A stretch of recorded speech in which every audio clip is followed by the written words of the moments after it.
This video is going to show you the locations of all 4 bell-bearing hunters plus a 5th bonus hunter and how to beat them all easily. I'm also going to show what rewards they drop as well as what they're used for because it's not very clear. The first one is located at the War Master's Shack. To get any of the bell-bearing hunters to spawn, you must change the setting to nighttime first, but then you also have to rest again at the site of Grace. Only then will the hunters appear, and this is the same for all of them. After each fight, I'll show the rewards in detail. As for how to kill him, the easiest way is to stay close. If you keep a distance, he does a very dangerous range attack, making him a lot harder. The easiest way I found to kill him is to wait for his overhead swing attack and parry it. It's really slow and easy to parry. He'll hold the sword above his head, and as it starts to come down, that's when you parry it. I also have the carry and retaliation Ashes of War on to make it easier, but you can also use the golden parry Ashes of War too. You can roll around every other move he does quite easily and counter with a few slashes or a charged attack. After 2 successful parries, you can go in for a critical hit. The reward for beating him is the Bone Peddler's Bell Bearing. Give this to the Twin Maidens at the round table and she'll then sell items on screen. These can be crafted to make even more useful items. The second bell-bearing hunter is located at the Church of Vows where Muriel is located. Same as before, you have to switch the setting to nighttime and then rest again at the site of Grace. When you then enter the church, the big turtle Muriel won't be there anymore. This is the sign that the bell-bearing hunter will appear. For this fight, I've applied the no HUD setting just to focus on the battle. As soon as you start the battle, you can get a good few hits in whilst he's spawning. Then either wait to parry the overhead move or roll away from any other move that he does. When his sword flashes red, it's just 3 simple rolls to avoid it. When he slams his shield into the ground, it's another simple roll. But just watch out if it glows red on the floor, then you'll need to roll again. There is one other move that can be parried, which you'll see now, but it's faster and harder to parry. So if you just evade until you can parry the overhead move, it's much safer. The safest time to get a charged hit in is either after his shield slam or after a critical hit. Any other time, you can just counter with 1 or 2 slashes to be safe. As long as you stay close to him, you'll notice that he keeps doing the same attacks over and over, making him quite predictable and easy to read.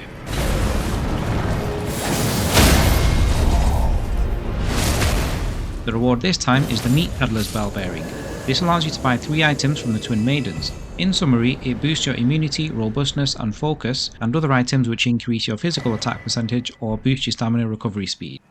The third bell-bearing hunter is located at the isolated merchant shack. This time you'll clearly see the merchant sitting outside the shack. When you change the setting to nighttime, he's still there. But after resting again at the site of Grace, you'll notice he's gone. When you head out and turn left, you'll then find the bell-bearing hunter spawning. This time, I'm going to use stronger stance breaking weapons and mostly use charge attacks. The basics are the same. Stay close to him and parry the overhead attack whilst evading everything else.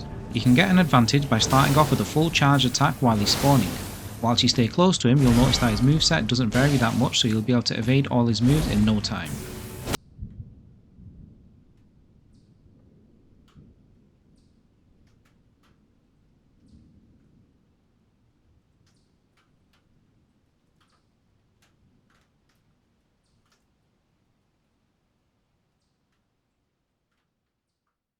The reward this time is the Gravity Stone Peddler's Bell Bearing. Giving this to the Twin Maidens will allow you to buy Gravity Stone fans and chunks. These use up magic but allows you to use the following gravity attacks. The fourth bell-bearing hunter is located at the Hermit Merchant's Shack. There is actually one more bonus hunter and he gives a different but juicy reward, but I'll come to that after the end of this fight.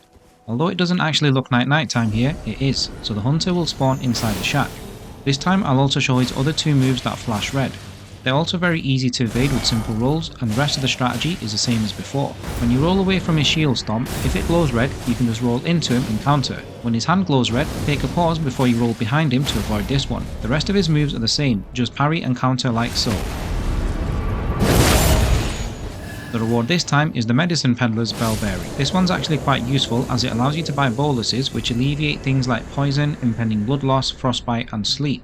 Those are the 4 main bell-bearing hunters, but the boss version, known as Elemer of Briar, is the same hunter enemy and is located at the Shaded Castle. Work your way to the end to fight him. Using the parry and evasion skills from before, it's time for another no HUD fight. The reward at the end of this fight is a juicy weapon and shield, and I'll show a demonstration of it at the end.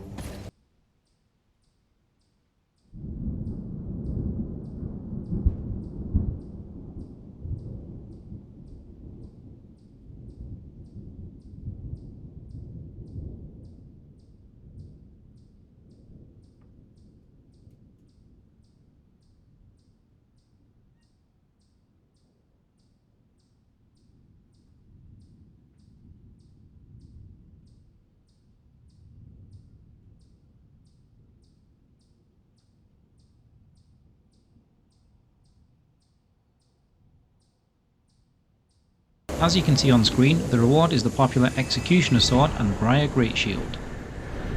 I'll use Malenia as my punch bag to show how effective the Executioner Sword is, and after this I'll show a quick demonstration of how good the Briar Shield is too. The sword scales first with strength and secondly with arcane, so pumping levels into these will make it very strong. Where it really excels is in its Ash of War. You can even charge it up for an even stronger attack. If you pair it with the right talismans and equipment, these can increase the power of your successive and charge attacks, making it a devastating weapon. This sword has some serious knockback and does some serious damage. Of course it does help that I can parry her too, but with it I was able to beat Malenia in just 35 seconds.